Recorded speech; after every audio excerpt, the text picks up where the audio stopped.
damn it! I promised this. I promised a review of Huniepop. And I will do it. Right now. So, you guys ready? Now, I will simply review the personalities. But there's one ambiguity so big, so annoying, such a big mystery. It just bugs me so badly. I want to solve this right now. It's great. It's great that it's there. And I hope the developers actually did the right thing and actually created 8 diverse personalities. I say 8 because there are actually 8 correct personalities and 4 imaginary personalities, or extreme cases that could possibly be perfect personalities. Right. So if we go in order, I would rather look into perfect personalities first. And I take the cat girl and I say that's water. That is a person who follows authority. Like, that's it. Mystery solved. Too easy, right? Who follows authority more than a pet? Right? Can you be my master? Yes, yes.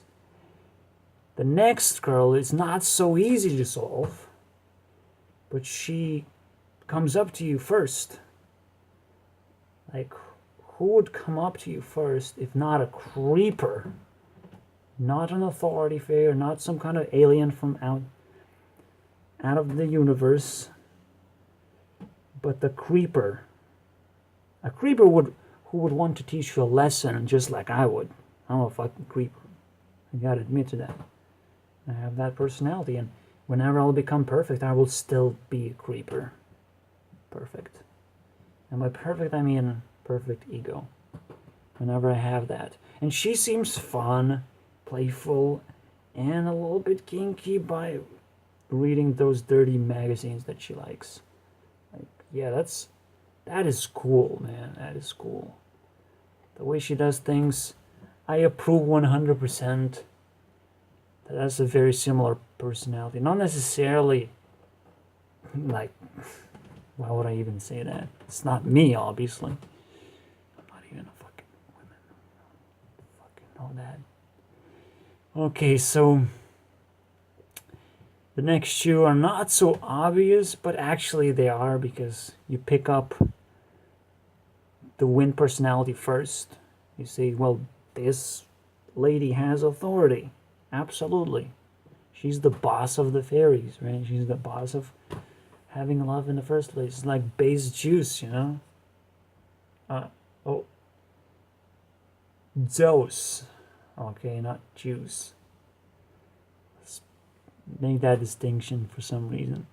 Now, the Celeste is actually pretty complicated to figure out. Even though we know it's fire personality, right? Like, it's done over. But why?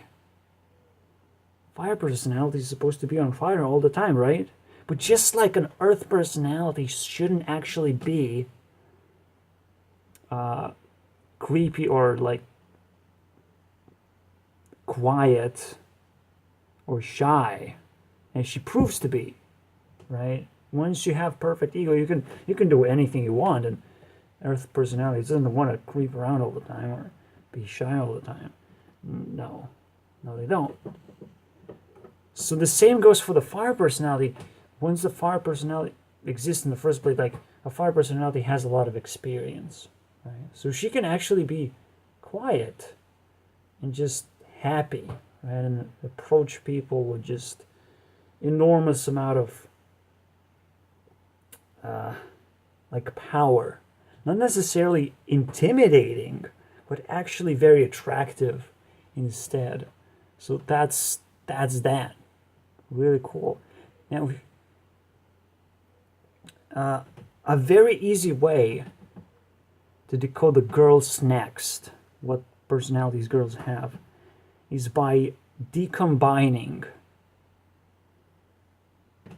or creating a combinations in order to put together those perfect girls, right?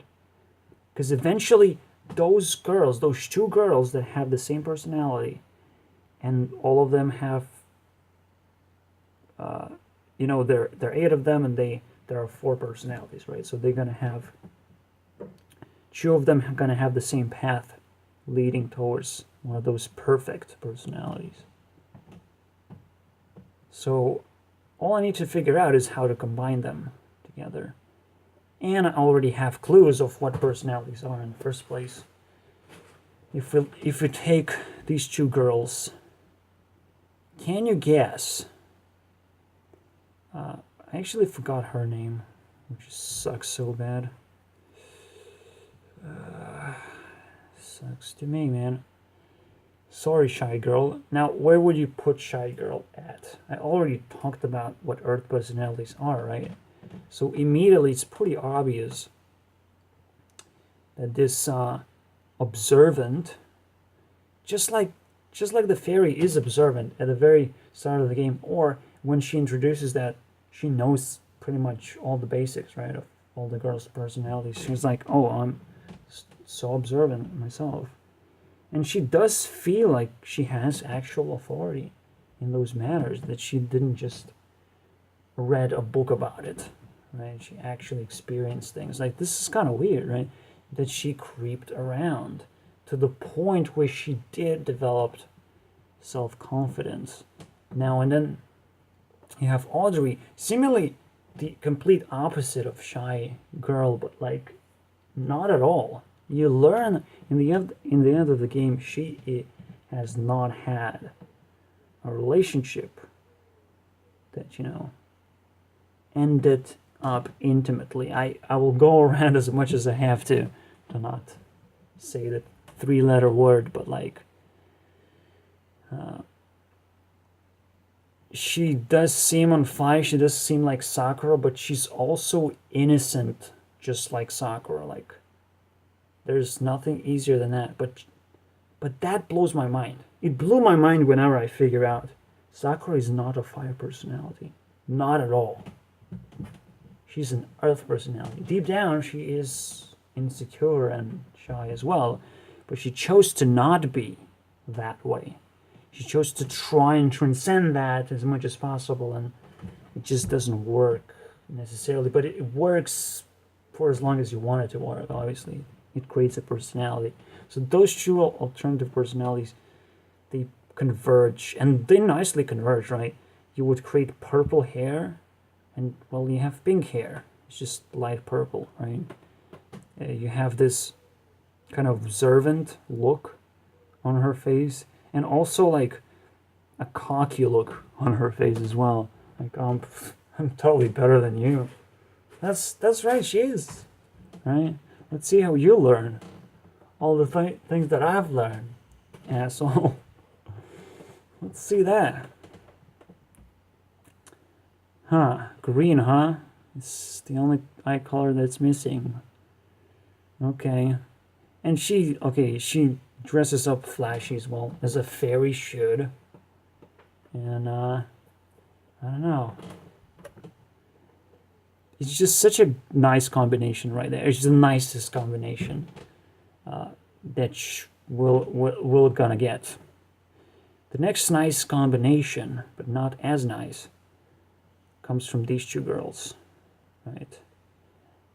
The top-notch breast size, let's call them that way, because they combine into, obviously, the Celeste, the fire personality. Now, it's actually quite difficult to tell, but just by looking at them, you can actually see the combination sort of being there. You don't even need to dive into the personality of a fire person, because fire people wants to express themselves as much as possible. Be fit, go to the fitness club, be social, go drink a lot. Like, they're really good at expressing themselves. Being an adult actress, she's a hairdresser. She likes honesty. And that's it, right? That's as honest as you can be when you express yourself sort of without keeping a lot of secrets inside. Like, that's how these personalities operate. And that's new to me in a way. I'm improvising, as always, doing these videos. This is amazing. The 4 other girls that left over are much more complicated than that. And I don't want to reveal one of the secrets that I have. But I knew a girl like this. Right? I know what pure water looks like and how they behave. How they all care about just feelings and not much else. Feelings. And I suggest that these 2 girls care about feelings a lot more than those 2 girls. That's a very easy suggestion, and there is a little bit of ambiguity. I'm gonna say what it is, but it's not that big of a deal. Doesn't seem to be big of a deal. Actually, it is fairly small deal when you consider. Now, Japanese and Chinese culture is wind. Very important and obvious once you figure it out. But they like spirituality. So I was thinking like, okay, she likes spirituality. How could she be wind in the first place, though? She's the one who's Japanese in the first place, right? Like, how is this even possible? And yet, it's almost like these glasses are kind of hiding shyness as well, just kind of relating her to the Earth personality as well. And I was like, okay, Earth personality, really? Because that would be wind Earth. There is no other way, right? You have wind core and Earth as your next stepping stone. Is something you're grasping to become. And she is creepy, seemingly, as a teacher who's still looking for a relationship. Like, what's creepier than that? And yet, when I say this, when I remind myself, well, she cares about feelings, though. And how much else? She's not creeping to get power to actually understand another person. She's doing it for herself and her own pleasure. So that's interesting.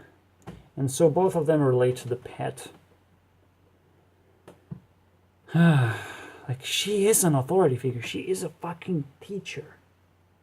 But she doesn't seem to like to be a teacher. So you can say she's pretending to be a teacher. And this way, you immediately uncover the water wind personality. Someone who pretends to be authority, but that's it. Wonderful. Fits very nicely, I say. There is more to explore, but I don't think there is an ambiguity as I thought there was. Just because she's Japanese, well, she follows authority, and she's almost like forced to do it. Because if she grew up in Japanese culture and she has water personality, she almost is forced into this wind adoption of personality as well. So it makes sense, definitely. And the creepiness, again, as I say, it's not personal. It's just how it comes out when someone is, of course, wearing a mask and having a dual personality, it seems. Anyways, so we have 2 authority figures. Now, her authority figure, out of all people, seriously? I would have never thought. And she must have wind earth personality as well. And what gives me that idea is the spiritual stuff that she talks about all the time. Like, spiritual stuff, really? Well, Chinese, again, in Asia. East Asians, they like spiritual stuff, right? Even Avatar Legend of Korra, right? She's just, that fucking cartoon is so overly spiritual and fucking annoying at some points. God damn it, I can't watch it anymore. This second book is like, ugh, so much spiritual stuff. I have watched the entire thing already, but rewatching it is just, ugh. What the fuck is that? I hate spiritual stuff because I know better, in a way. I know there's some of it smart, and when you try understand the fight between good and against evil, you sort of get some good ideas. But when the wind person does that, and yeah, a wind person is supposed to do that great, because they have the authority, right? I don't know. I don't want to trash Legend of Korra more than I already did. So I accept my defeat. Like, look at this. She wears some golden accessories, just like the authority figure does. She does even more so, right? And if you combine them, well, that's what you get. I have no idea how you combine these two girls and get a cat. What the fuck is that? Seriously, that's what you get, a cat? God damn it. But I can definitely see you combine these two girls, because a black girl, yeah, I can understand the authority, that like the feeling of superiority that every black woman has. Like, that's undeniable personality. So I hope most of us experienced. I don't even want to comment about it. It's just, to me, it seems pretty obvious. And she kind of represents the hard-working person as well. Like, she doesn't give a fuck about spirituals. She doesn't even care about anything else. She seems to have a pure personality, that means. And what is more windier haircut than this afro thing? Like, tell me about it. I've never seen a haircut so windy. God damn it. Now, again, haircuts aside, but like, does she has a windy haircut? A combination of these two? Like, doesn't make sense at all. But wait, she does have like super long hair, doesn't she? Holy crap, that's some long ass hair right there. Wow. Just like she has, right? Who has the longest hairs? Well, this girl and this girl. Nobody has anything remotely green for her hair, but there's always a different interpretation for everything, apparently. There's, I don't want to just say, oh, this is good against evil. Look at someone's breast. Oh, the one breast is good and another one is evil. That's wonderful news, guys. Jesus Christ, man. I can't really combine them together. She's not even black-ish in a way. Like, both of them are tanned like crazy. So I have no idea. There seems to be a little bit of an ambiguity if you look at it that way. But again, she seems to be shy and spiritual, and in a way, well, creepy, you can say. It's hard to say creepy, but it's, I want to, because that's what Earth personality is supposed to be about. Yoga instructor she is. Yeah, that's as far as I'm gonna go. Play the game. By all means, play the fucking game. Complete it as much as possible. I completed it with it's not a big deal, but I made sure to play on hardest difficulty and win every single date as often as it's possible. Not, I did fumble a few times, I think, and I did missed a few days or something happened that wasn't a perfect run, but like that was fun. And it does seem to, you know, contain this like a perfect harmonious personality chart that I can teach people about. Like, this is perfect. It's perfect $1 buy I ever had, I guess. So don't miss out, guys. We need to educate ourselves about this crap. This is becoming an avatar is a tough business. It's painful, man. Thanks for watching.